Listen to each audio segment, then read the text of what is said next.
France-Algérie, visite reportée, la présidence algérienne désenchante. Article publié par Express. Prévue au début du mois de mai, la visite du président algérien en France aurait été reportée, pour une raison d'agenda selon un média français. C'est Le Figaro qui a été le premier à révéler l'information dans son édition de ce mardi 18 avril.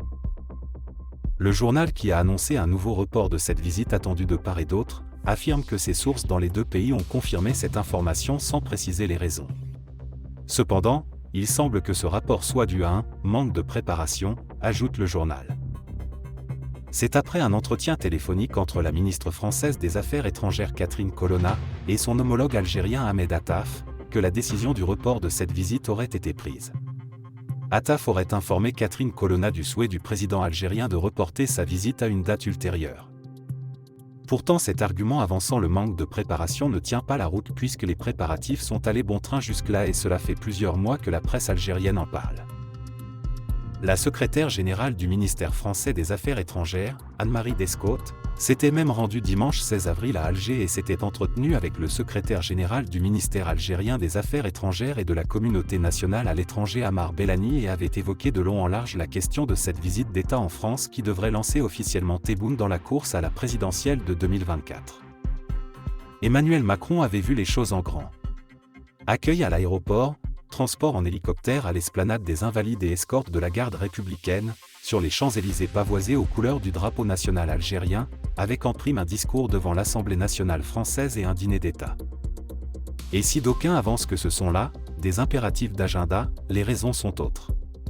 Trop frileux, les services du président algérien ont conditionné sa visite en demandant aux autorités françaises des garanties concrètes et nombreuses quant aux dispositifs policiers que la France devait mettre en place pour empêcher toute contestation possible pendant et après la visite à Paris de Tebboune. Un dispositif qui se veut être ferme, rigoureux et très strict se doit d'être mis en place pour interdire toute forme de rassemblement et de contestation possible dans le parcours des différentes étapes de son agenda puisque le président algérien tient à créer l'événement et à monter en popularité sur le dos d'Emmanuel Macron. Il y va de soi qu'au pays des droits de l'homme, la partie française ne peut offrir de telles garanties, surtout celle de ne pas autoriser toute forme de rassemblement.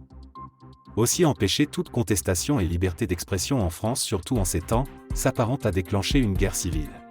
On n'interdit pas les rassemblements, on les quadrille au meilleur des cas.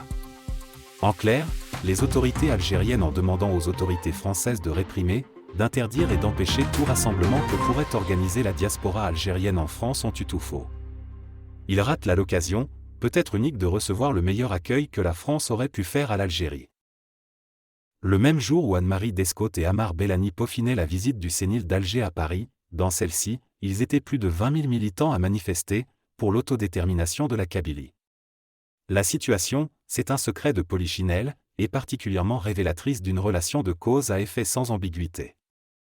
La Kabylie est tabou et met en colère le bonhomme dès lors que le mot est prononcé et encore plus pour ceux des mouvements qui la représentent comme le MAK qui l'a automatiquement classé comme « organisation terroriste » pour jeter en prison toute personne affiliée au mouvement.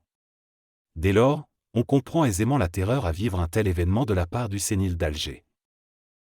Il est comme qui dirait que les lois de la République française où réprimer et empêcher les libertés publiques et individuelles n'ont pas leur place, sont des voies impénétrables pour le régime d'Alger qui lui s'en nourrit au quotidien.